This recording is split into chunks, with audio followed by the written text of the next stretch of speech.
भिटाई साहब जो बेगत है जागो जाड़ेजा सुखण मुसमो कपर तो कुन करे जी माटी मंज मैं एडो सूर सह निडन के जनाब या जेकी दोस्त इहो था चवनि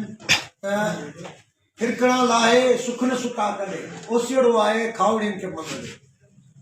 या शेख अयाज़ जो बैत आहे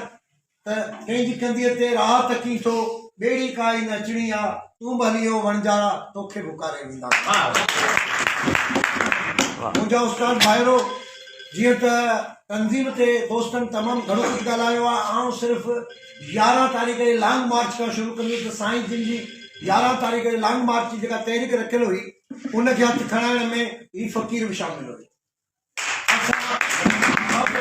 15-16 ज़िलनि जा उस्ताद गॾिजी वञी साईं वटि वियासीं त बाबा आइन आइन बाडी बाडी मरकज़ी चूंडियल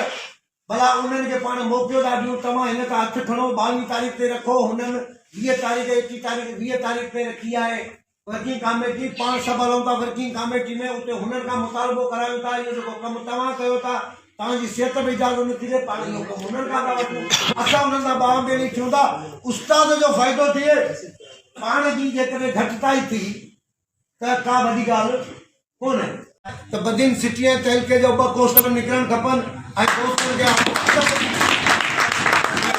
गुज़ारिश थो कयां त पंहिंजे बका जे लाइ पंहिंजे जीअण जे लाइ पंहिंजे मथे खणी हलण जे लाइ तहरीक तमामु ज़रूरी आहे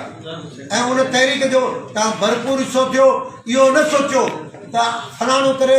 जीअं मेले में पीड़ी में चवनि खमीदो वठे त मां वठां सूमर वठे त मां वठां धीमो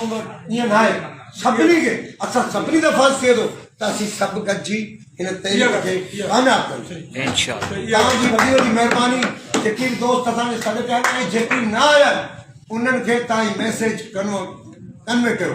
दोस्तनि ताईं मैसेज पहुचायो त बाबा तव्हीं कोन आया ही ॻाल्हियूं थियूं आहिनि ऐं पंहिंजी बका जो मसइलो आहे ऐं बका जी जॾहिं मसइलो थिए तॾहिं माण्हू पंहिंजा हथियार खणी